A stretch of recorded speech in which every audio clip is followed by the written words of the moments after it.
다음 소식입니다. 차기 방송통신위원장 후보로 거론되는 이동관 대통령실 대외협력특보가 어제 아들의 학교폭력 의혹에 대한 입장문을 냈었죠. 이 특보는 당시 아들이 다니던 학교의 선도위원회가 전학 처분을 내린 걸 그대로 따랐다고 했는데요. 정작 학교 측은 오늘 선도위를 연 적이 없다고 밝혔습니다. 정재우 기자가 보도합니다. 이 특보가 공개한 8페이지 분량 입장문입니다. 가해자 처벌 없이 전학으로 사태를 봉합한 것 아니냐는 주장이 있지만 사실이 아니라고 부인했습니다. 당시 학교 선도위원회 결정으로 학기 중 전학 조치가 내려졌다며 향후 불이익을 생각하면 선도위 결정에 불복하면서 징계 과정을 늦출 수도 있었지만 전직 고위공직자 신분을 감안해 선도위 결정을 조건 없이 수용했다고 적었습니다.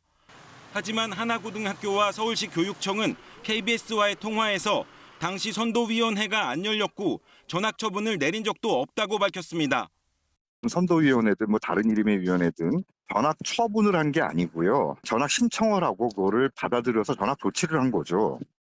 한 학교폭력 전문 변호사는 선도위원회에는 전학 조치가 없다며 애초에 앞뒤가 안 맞는 입장문이었다고 설명했습니다.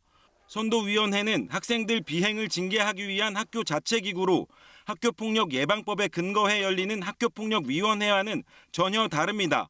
이동관 특보 아들의 학폭 의혹이 불거진 건 2012년 3월쯤.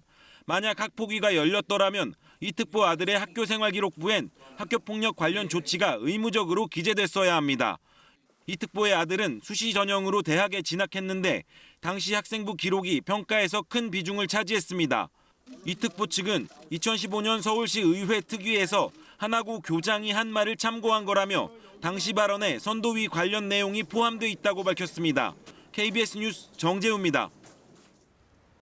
안녕하세요. 이소정입니다. 대한민국에서 가장 정확하고 빠른 뉴스는 KBS 뉴스 채널을 구독하면 만날 수 있습니다.